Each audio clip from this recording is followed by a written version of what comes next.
Teka-teki pengganti Marskal Hadi Cahyanto sebagai Panglima TNI akhirnya terjawab. Melalui surat yang diserahkan Sekretariat Negara kepada DPR RI, Presiden menunjuk Kepala Staf TNI Angkatan Darat Jenderal Andika Perkasa sebagai calon Panglima TNI. Selanjutnya DPR akan menggelar rapat paripurna terkait pembahasan suksesi Panglima TNI.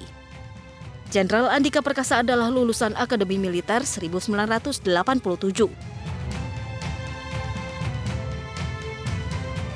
Pada hari ini, melalui Pak Mensesnek, Presiden telah menyampaikan surat Presiden mengenai usulan calon Panglima TNI kepada DPR RI atas nama Jenderal TNI Andika Perkasa SEMAMSC.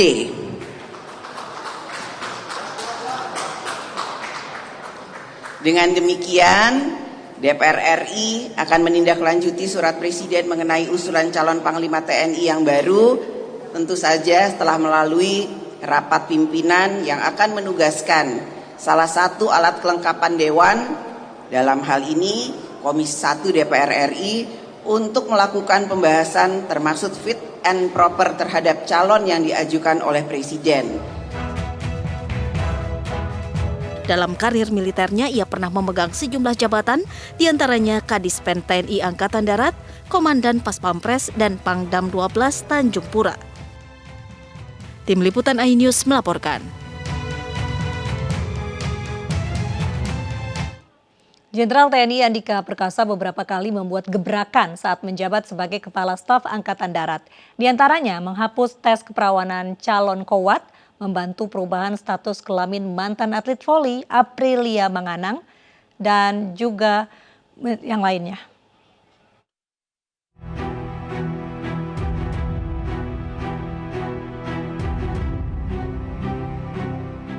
Di bawah kepemimpinan Jenderal TNI Andika Perkasa, TNI Angkatan Darat menghapus tes keperawanan atau pemeriksaan selaput darah sebagai salah satu rangkaian tes kesehatan bagi calon prajurit Korps Wanita Angkatan Darat atau Kowat.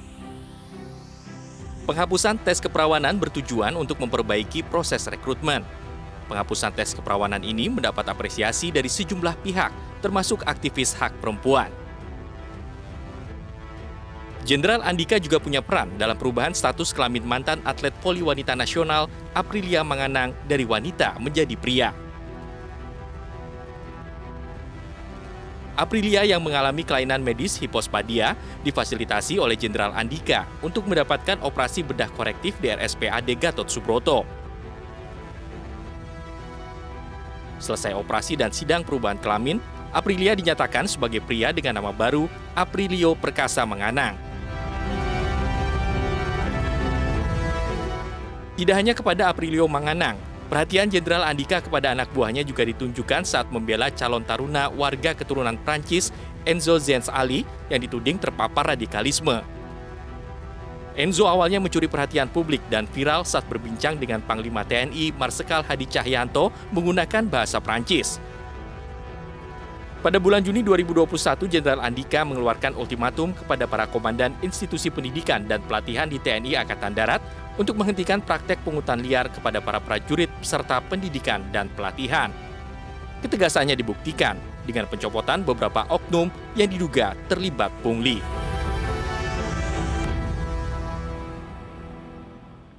Komisi 1 DPR akan menggelar uji kelayakan dan kepatutan terhadap Andika Perkasa pada hari Senin 8 November mendatang. Sementara sejumlah nama Jenderal Bintang 3 Angkatan Darat dinilai berpeluang gantikan Andika Perkasa sebagai Kasat. Ya, yang pertama saya ingin menyampaikan bahwa bagi seorang kepala negara dalam hal ini adalah Bapak Presiden Joko Widodo dalam memberikan pertimbangan disampaikan dan dalam surat Presiden kepada Dewan Perwakilan Rakyat Republik Indonesia. Dalam hal hitungan waktu atau masa jabatan seorang panglima itu bukan menjadi perdebatan penting sebetulnya. Kenapa begitu? Karena ada yang disebut dengan satu sustainable kelanjutan dari sebuah kepemimpinan organisasi Tentara Nasional Indonesia itu adalah menjadi pertimbangan yang harus kita bicarakan sekaligus sampaikan kepada ruang publik agar pertimbangan mengusulkan Bapak Jenderal TNI Andika Perkasa itu menjadi satu pertimbangan yang saya kira bukan tiba masa tiba akal, tetapi termasuk di dalamnya adalah bagaimana pertimbangan profesionalisme yang dimiliki oleh Tentara Nasional Indonesia. Penjadwalan kapan segera kita melakukan fit and proper, kemungkinan besar kita akan melakukan fit and proper hari Senin ya, karena waktunya paling tercepat atau adalah hari Senin,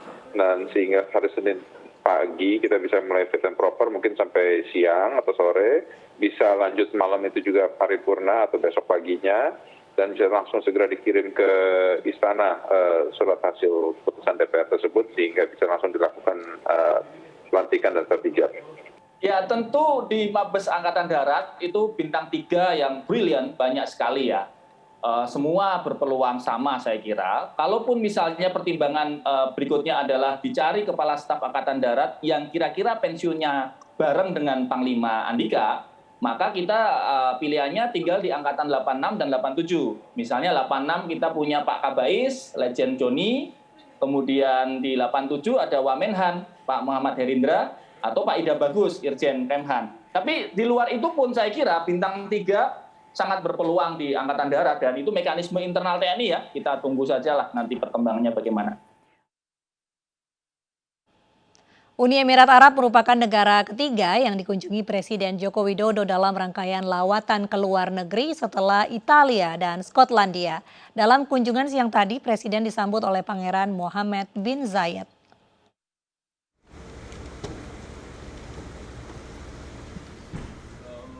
Presiden Joko Widodo siang tadi melakukan pertemuan bilateral dengan putra mahkota Abu Dhabi Mohammed bin Zayed atau MBZ di Istana Al Sati, Uni Emirat Arab.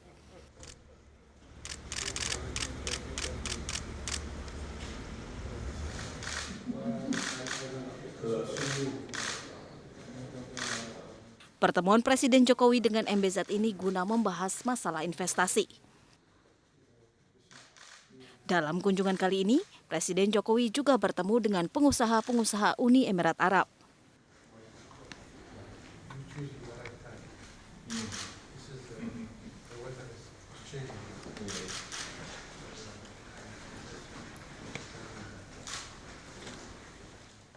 Dalam kunjungannya, Presiden Jokowi didampingi oleh Menteri Koordinator Bidang Perekonomian Erlangga Hartarto, Menteri Koordinator Bidang Kemaritiman dan Investasi Luhut Binsar Panjaitan, Menteri Luar Negeri Retno Marsudi, Menteri BUMN Erick Thohir, dan Sekretaris Kabinet Pramono Anung.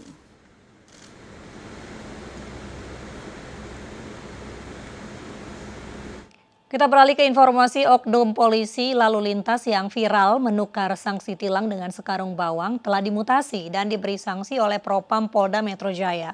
Mencegah hal itu terulang kembali, Dirlantas Polda Metro Jaya membuka hotline aduan 24 jam.